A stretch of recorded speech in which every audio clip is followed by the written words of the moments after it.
Hello student, कैसे हो।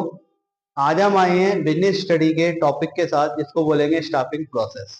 जैसे मैंने आपसे कहा था कि आप कमेंट में जो भी टॉपिक बताएंगे उस पे आपको वीडियो मिलेगी। तो एक स्टूडेंट का कमेंट आया था कि सर स्टाफिंग प्रोसेस पे वीडियो बना दो, तो उसी प्रोसेस पे मैं वीडियो लेके आया हूँ। हम बिजनेस में 7-8 प्रोसेस करेंगे। Planning process, organising process, staffing process, selection process, controlling process and trading process. Total ये 6 प्रोसेस हैं जिसमें से 2 ये आपकी दूसरी कवर हो रही है। अगर आपने ये 6 प्रोसेस अच्छे से याद कर ली, नहीं, दूसरी तीसरी कवर हो रही है। ट्रेडिंग प्रोसेस हम कर चुके हैं, कंट्रोलिंग प्रोसेस हम कर चुके हैं, आज हम लेके आए हैं स्टाफिंग प्रोसेस। अगर ये हमने 6 प्रोसेस अच्छे से याद कर ली तो इसमें मान के चलो 3 से 4 क्वेश्चन बोर्ड में आपको मिलने हैं। 6 प्रोसेस बताई मैंने, प्लानिंग, ऑर्गेनाइजिंग, स्टाफिंग आज हम कर रहे हैं। एक सिलेक्शन प्रोसेस बताऊंगा, एक कंट्रोलिंग की प्रोसेस करी थी, एक ट्रेडिंग प्रोसेस किया था। तो ये कवर हो गया, ये कवर हो गया। आज हम करेंगे कौन सी? Staffing process. बहुत आसान प्रोसेस है। स्टूडेंट कंफ्यूज होते हैं कि इसमें क्या लिखे, कैसे लिखे। तो स्टाफिंग प्रोसेस में टोटल होते हैं 8 पॉइंट, लेकिन मेन हमें याद करने हैं पहले 5 पॉइंट। तो आज पहले उन 5 पॉइंट की बात करते हैं। सबसे पहला है estimate man power requirement. Staffing का सिंपल मतलब क्या होता है? कोई भी आपसे स्टाफिंग का मतलब पूछे तो आपको सीधा सीधा बताना है, put right person in right number on right job. जिसका सिंपल मतलब है सही इंसान को सही नंबर में सही काम पे लगाना। इसको बोलते हैं स्टाफिंग की प्रोसेस, यानी कि स्टाफिंग का मीनिंग, सॉरी, सही इंसान को सही टाइम पे सही काम पे लगाना, दैट्स कॉल्ड स्टाफिंग प्रोसेस। बहुत इजी प्रोसेस है, बिल्कुल बिना लर्न किए आप टोटली इसको अपनी लैंग्वेज में लिख सकते हो। अब कैसे करना है वो हम ध्यान देंगे। देखिए, कोई भी काम करने के लिए सबसे पहला होता है एस्टिमेट मैन पावर रिक्वायरमेंट। पहले पॉइंट के नाम याद करेंगे। एस्टिमेट, पहले 5 मेन पॉइंट है, इनके बारे में हम बात करते हैं। एस्टिमेट मैन पावर रिक्वायरमेंट, दूसरा होता है रिक्रूटमेंट, तीसरा होता है selection, placement and orientation, training and development. तो 5 point. Estimate man power requirement पहला पॉइंट। दूसरा पॉइंट क्या बताया? रिक्रूटमेंट। तीसरा क्या बताया? सिलेक्शन। चौथा क्या बताया? Placement and orientation. पांचवा क्या बताया हमने? पांचवा बताया आपको ट्रेनिंग एंड डेवलपमेंट। अब पहले इसको हिंदी में दिमाग लगाएं, बिल्कुल सिंपल याद करा रहा हूं। सबसे पहले कितने लोगों की जरूरत है? पहला पॉइंट क्या हुआ? कितने लोगों की जरूरत है काम करने के लिए, पहला पॉइंट। अब बेटा आपको मान के चलो 100 लोगों की जरूरत है, आपके पास 100 लोग हैं नहीं, आपके पास 80 लोग हैं, 20 लोग कम है ना। तो दूसरा पॉइंट आएगा रिक्रूटमेंट। रिक्रूटमेंट क्या होता है? कि लोगों को इनवाइट करना कि आओ हमारे यहाँ जॉब खाली है, आप जॉब के लिए अप्लाई करो। तो पहले कितने लोगों की जरूरत है, फिर उनको इनवाइट किया हमारे यहाँ जॉब वैकेंट है, आप आए और जॉब को ज्वाइन करें। अब भाई आपको 20 लोगों की जरूरत है, तो अप्लाई करने 20 तो आएंगे नहीं, 20 से ज्यादा ही आएंगे। ऑटोमेटिक है, जब भी इंसान जॉब निकालता है तो उतने लोग नहीं आते, ज्यादातर उससे ज्यादा आते हैं, क्योंकि आपको पता है इंडिया एक ओवर पॉपुलेटेड कंट्री है और अनएम्प्लॉयमेंट बहुत बड़े लेवल पे है। तो अब जो आए लोग, उनमें से कुछ लोग जो हमारे काम के हैं उनको रख लो, जो काम के नहीं है उनको मना कर दो। तो पहला पॉइंट कितने लोगों की जरूरत है।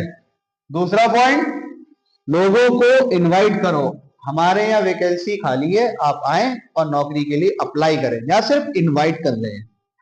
तीसरा पॉइंट जो लोग आए उसमें से जो काम के हैं उनको रख लिया, जो काम के नहीं है उनको क्या कर दिया? उनको मना कर दिया कि आप अभी हमारे यहाँ वैकेंसी फुल हो गई, या कुछ भी रीजन देके मना कर देते हैं, आप कैपेबल नहीं है, वो सब आपके, इतना डिटेल में नहीं जाना। 14 पॉइंट, अब जिन लोगों को रखा उनको नौकरी दे दो। ठीक है, जब भी इंसान नौकरी देता है, ठीक है, उसको क्या बोलते हैं? प्लेसमेंट।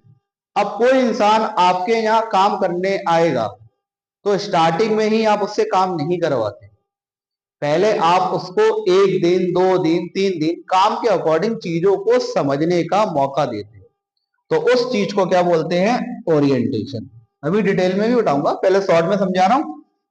कितने लोगों की जरूरत थी, लोगों को बुलाया, वैकेंसी खाली है, जो लोग आए उनमें से कुछ रखे, कुछ को मना कर दिया, जिनको रखा उनको नौकरी दे दी। जब वो नौकरी करने आए तो उनको सब चीजों से फेमिलियर किया, जिसको हम क्या बोलते हैं? ओरिएंटेशन। फिर जिनको नौकरी दी है, जब वो काम सीख जाएंगे, जरूरत पड़ने पे हम उनके लिए ट्रेनिंग और डेवलपमेंट प्रोग्राम लगते हैं, जिससे कि वो और स्किल्स डेवलप कर सकें और अपने करियर को आगे बढ़ा सकें। तो हो गया पहला पॉइंट, रिपीट कर रहा हूं, कितने लोगों की जरूरत है। दूसरा पॉइंट, लोगों को बुलाओ, हमारे यहाँ जॉब वैकेंट है, आप जॉब के लिए अप्लाई करो। तीसरा पॉइंट, जो लोग आए उनको नौकरी दे दो, सॉरी उनको सिलेक्ट कर लिया, और जो लोग काम के नहीं है उनको रिजेक्ट कर दो। चौथा पॉइंट, जिनको सिलेक्ट किया उनको नौकरी दी, प्लस उनको काम समझने का मौका दिया। ओरिएंटेशन बोलते हैं, एक तरीके से ट्रेनिंग का ही पार्ट होती है। 2-3 दिन आप चीजें समझा रहे हो, फेमिलियर बनवा रहे हो, फेमिलियर वर्ड इसके लिए ज्यादा सूटेबल बनता है। पांचवा पॉइंट, अब हम उनको ट्रेनिंग देंगे, उनकी स्किल्स को डेवलप करने के लिए उनका डेवलपमेंट प्रोग्राम चालू कराएंगे, जिससे वो कुछ ऐसा सीख सके जो उनके आगे भी लाइफ में काम आए। तो उसको बोलते हैं ट्रेनिंग एंड डेवलपमेंट। अब एक एक डिटेल में बताते हैं। पहला क्या बताया? Estimate man power requirement. दो चीजें होती है इसके अंदर, वर्कलोड एनालिसिस और दूसरी होती है हमारी वर्क फोर्स एनालिसिस। एग्जाम्पल उठा लेना जो वाला पूरा, और सेम लिखते चलना, अपने आप हो जाएगा। वर्क लोड एनालिसिस, काम का कितना लोड है।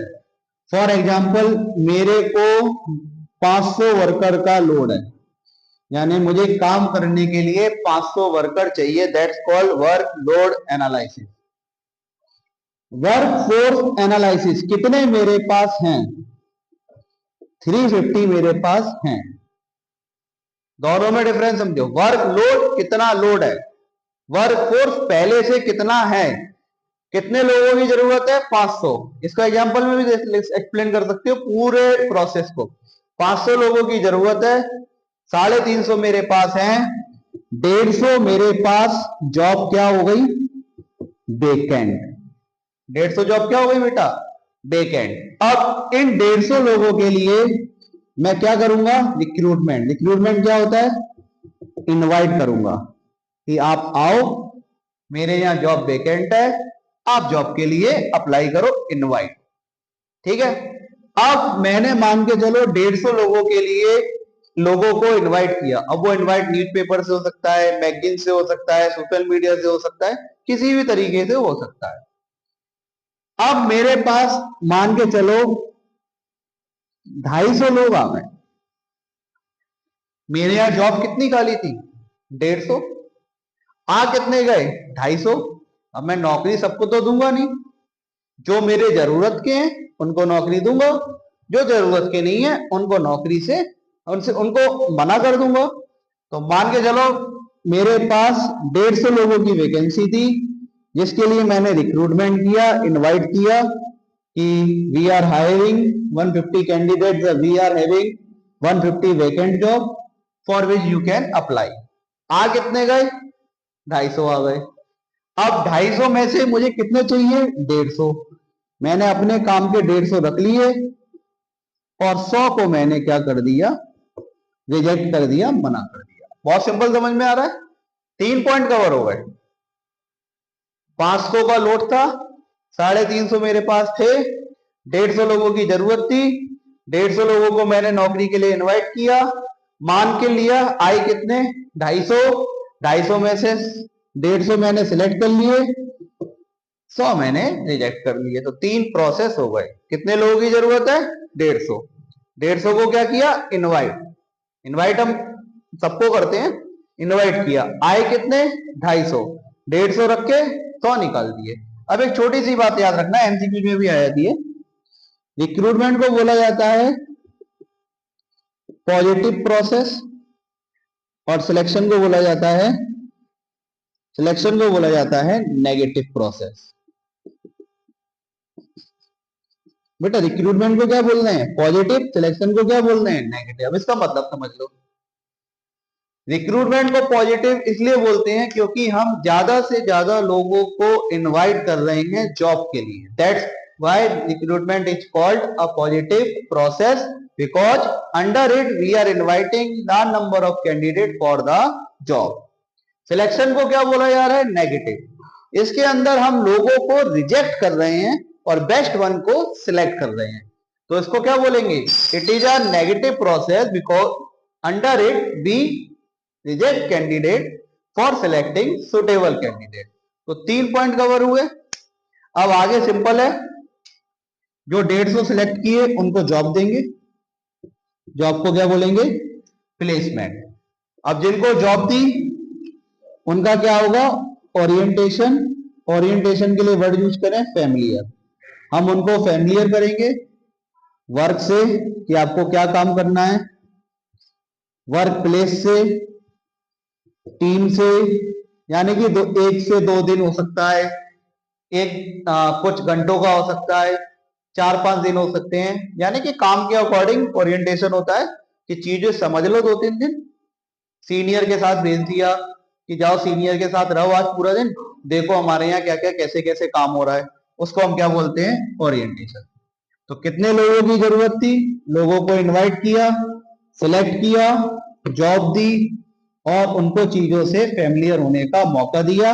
अब आगे चल के उनको दी जाएगी ट्रेनिंग, याद रखिए ट्रेनिंग होती है स्किल्स के लिए, डेवलपमेंट होती है ग्रोथ के लिए, दोनों में फर्क है। क्या फर्क है, मुझे एक मशीन पे काम कराना है तो मैं उसकी ट्रेनिंग दूंगा, ट्रेनिंग सिर्फ एक जॉब में काम आती है जिसको बोलते हैं ट्रेनिंग सिर्फ करंट जॉब के लिए होती है। डेवलपमेंट में मैं कुछ उसको ऐसा सिखाऊंगा जो उसको आज भी काम आए और आगे चल के भी काम आए, ठीक है। तो यानी कि ट्रेनिंग देते हैं स्किल्स के लिए, डेवलपमेंट होता है ओवरऑल ग्रोथ के लिए। इसमें कुछ ऐसा सिखाते हैं जो एक पर्टिकुलर जगह काम आता है, इसमें कुछ ऐसा सिखाते हैं जो उसकी पूरी लाइफ काम आएगा, जहां नेक्स्ट जॉब में काम आएगा। तो आपसे जब भी स्टाफिंग का प्रोसेस पूछे तो 1 2 3 4 5 ये 5 पॉइंट आप क्या करके आएंगे, एक्सप्लेन करके आएंगे, ठीक है। अब इसके 3 पॉइंट और हैं, तो पहले आप इसका स्क्रीनशॉट ले लो, फिर मैं इसके 3 पॉइंट और कवर कराता हूं। बंद कर, चलो 5 पॉइंट हमने कर लिए कवर। पहला पॉइंट क्या था, बताया था, एक बार रिपीट कर रहा हूं, कितने लोगों की जरूरत है। दूसरा पॉइंट इनवाइट किया था। तीसरे पॉइंट में हमने क्या किया था, जिनको जरूरत है उनको सिलेक्ट किया था, जो काम के नहीं है उनको रिजेक्ट कर दिया था। चौथे पॉइंट में हमने जॉब दी थी, ठीक है, और उनको 2-3 दिन दिए थे समझने के लिए।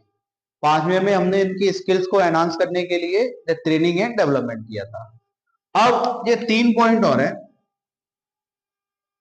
मोस्टली ऑर्गेनाइजेशन में होता क्या है, एक सेपरेट डिपार्टमेंट होता है जिसको बोलते हैं HRD डिपार्टमेंट। HR का मतलब आपको पता ही होगा, लेकिन छोटी ऑर्गेनाइजेशन में HRD डिपार्टमेंट नहीं होता, तो ये 3 पॉइंट स्टाफिंग के प्रोसेस में इंक्लूड हो जाते हैं। अब ये 3 पॉइंट आपको जनरली स्टाफिंग का प्रोसेस आता है तो नहीं लिख के आने, लेकिन अगर केस स्टडी में आ जाता है तब ये 3 पॉइंट आइडेंटिफाई करने को आ सकते हैं।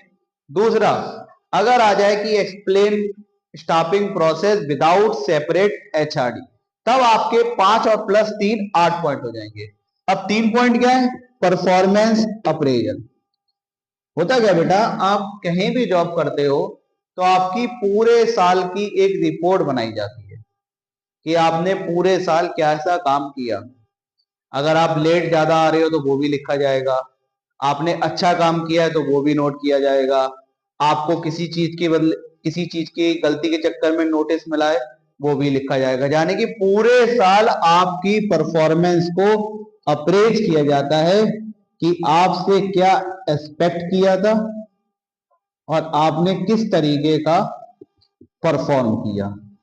यानी कि सिंपल आपकी एक रिपोर्ट बनाई जा रही है कि आपने पूरे साल किस तरीके का काम किया, कंपनी को आपसे क्या क्या उम्मीदें थी और आप उस उम्मीद के अकॉर्डिंग काम किया या नहीं किया। इसी रिपोर्ट के अकॉर्डिंग आपका प्रमोशन और करियर प्लानिंग होगी। इसके बेसिस पे डिसाइड किया जाएगा कि आपको प्रमोट करना है, आपको सेम जॉब पे रखना है, सॉरी सेम पोस्ट पे रखना है,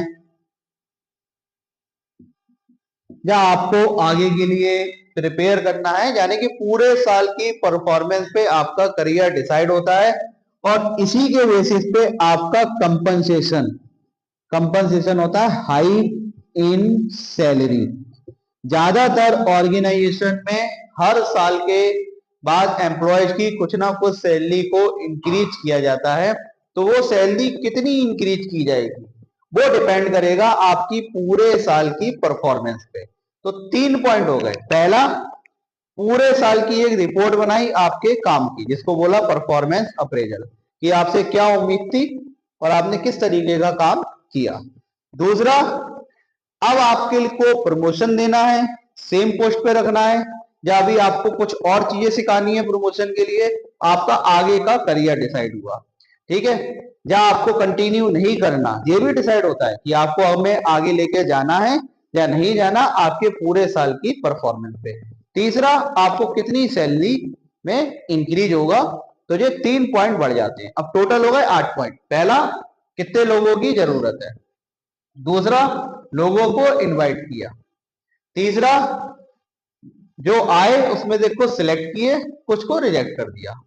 चौथा, जो सिलेक्ट हुए उनको जॉब दे दी और उनको चीजों से फैमिलियर करवाया। पांचवा, ट्रेनिंग।